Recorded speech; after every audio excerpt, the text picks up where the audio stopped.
Hello everyone and welcome to this presentation video for the game Dreamers. This is a very peculiar game. Unlike the other games from Alone editions, Dreamers is a two-player game. I think this will please some of you. The story is the following. You play as an individual who is stuck in the dream world, and who will try somehow to escape this dream world to get back to reality. The Master of Nightmare, meanwhile, will try to prevent the dreamers from fleeing the dream world and try to lock them in forever. This game has another particularity, because it is at the same time a cooperative game and a one-on-one game, in the sense that during the game the roles will often be reversed and you'll be facing a player who might sometimes be your ally, sometimes your enemy, but without knowing for sure, as identities will remain secret. Let's start with the presentation of the cards. Here we have the first player card. We have 3 cards which will represent the identities. We have the Nightmare cards deck. Then, the memory deck, which contains all the dream cards. And finally, the gate cards, which we will place there. They represent the 3 gates to open in order to escape the dream world.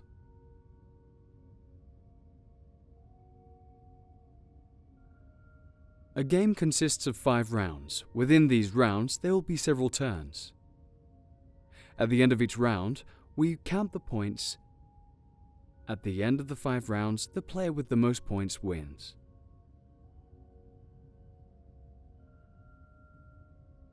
So first, let's assign the first player card. For the sake of this video, let's consider the first player on the right and the second player on my left. After shuffling the 3 identity cards, each player takes one at random.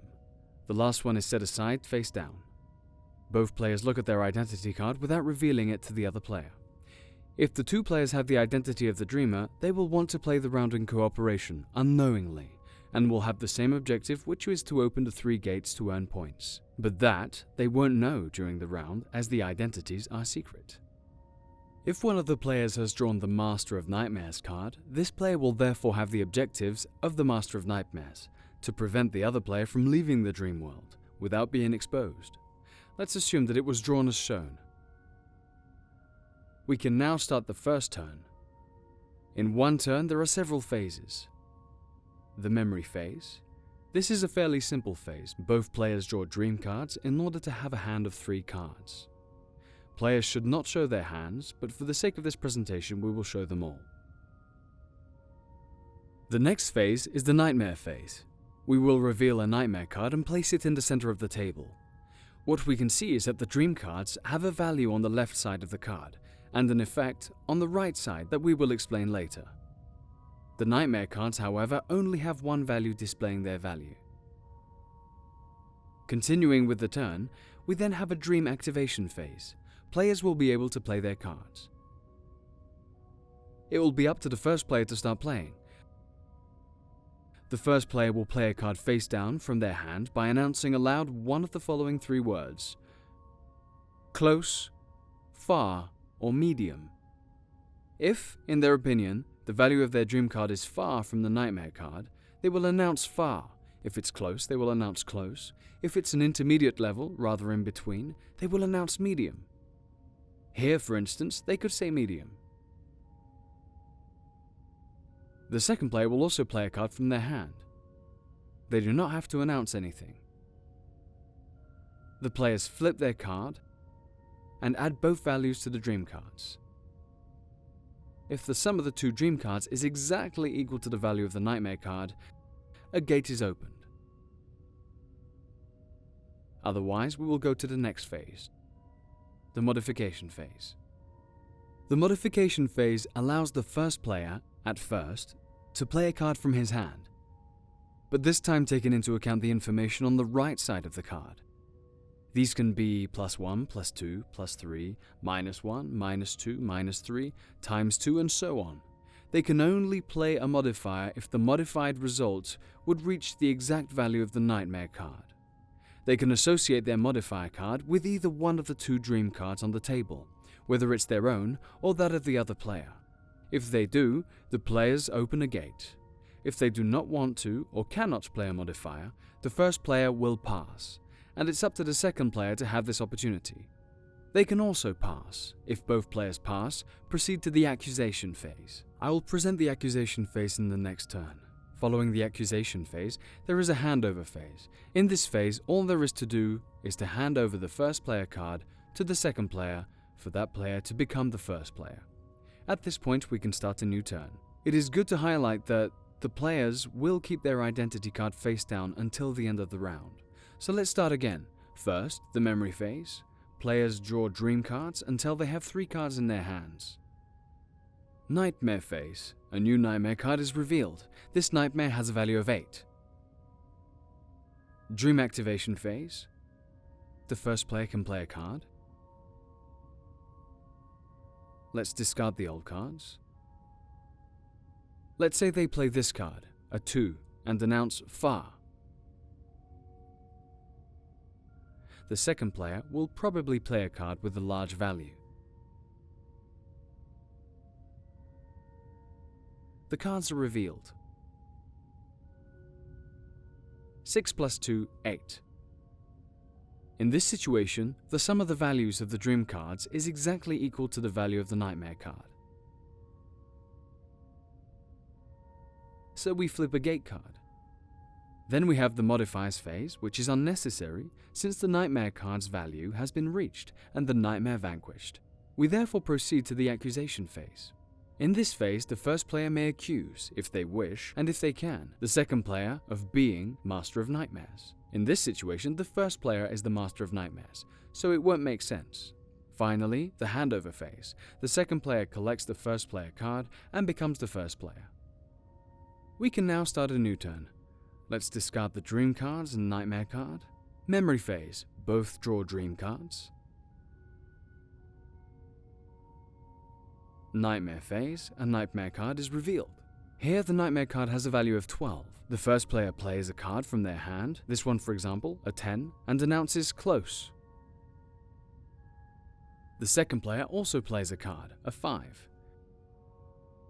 The cards are revealed, the sum is equal to 15, so the result exceeds the value of the nightmare card. Modifier phase, the first player has no modifier. However, we can see that there is another symbol on the right. We'll see that in a moment. The second player decides not to play a modifier. We now go to the accusation phase. As mentioned in this phase, the first player may accuse the second player of being Master of Nightmares. As the round goes, the first player might get some suspicions about the other player throughout the round. If the other player indeed performs strange actions, or obviously leads to prevent the gate to be opened, or simply if their emotions betray them, the player who occupies the role of the dreamer may, during a turn when they are first player, accuse the other player of being Master of Nightmares. It can only be done while being first player. To accuse the other player, an accusation card will have to be played. It can be recognized by its skull symbol inside the dream catcher on the right of the card. When the first player accuses the second player, the round ends immediately. Both players then reveal their identity. At the end of the round, we assign who wins and their respective points. Let's talk about points. If both players have the identity of a dreamer and manage to open the 3 gates of the dream world without accusing each other, both players win 2 points. If the dreamer accuses the other player of being the Master of Nightmares, but the latter is not Master of Nightmares but in fact a dreamer, the accusing dreamer loses 1 point. If the dreamer accuses the Master of Nightmares, and indeed exposes the Master of Nightmares, the dreamer gains 2 points. Even more interesting, in the same configuration, if the dreamer manages to open the 3 doors while facing the Master of Nightmares, the dreamer wins 3 points.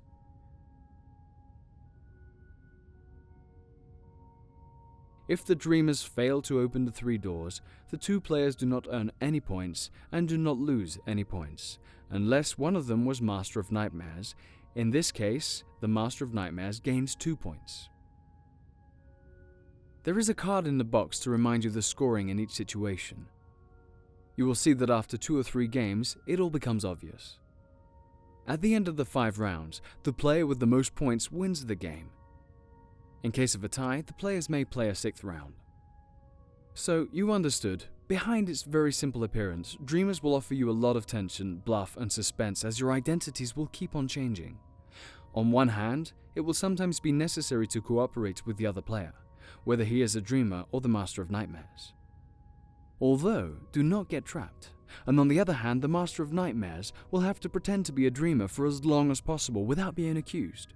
This is because there are 3 ways to end a round. The first is to open the 3 gates to the dream world, the second is when the player no longer can draw dream cards, and it's a fairly small deck, so it goes very fast. When the deck is empty, we evaluate the situation. If the gates are not all opened, the dreamers are locked in, and the Master of Nightmares, if there is one, wins. The third and final way to end a round is to simply accuse the other player. Rightly or wrongly, the accusation will end the round. During each round, players will draw a new identity card, so they will have to trick each other and lie about their emotion and tactics. It should also be noted that the dreamers can pretend to be the Master of Nightmares, because if he's wrongly accused, the other player loses 1 point. Everything is permitted. You will see, the game can be quite addictive. This is it. This video is coming to an end. This was a general presentation for the game Dreamers that will come on Kickstarter very soon. Do not hesitate to ask your questions in the comments. I will gladly answer them. Thank you very much for watching, and I will see you soon in the next one.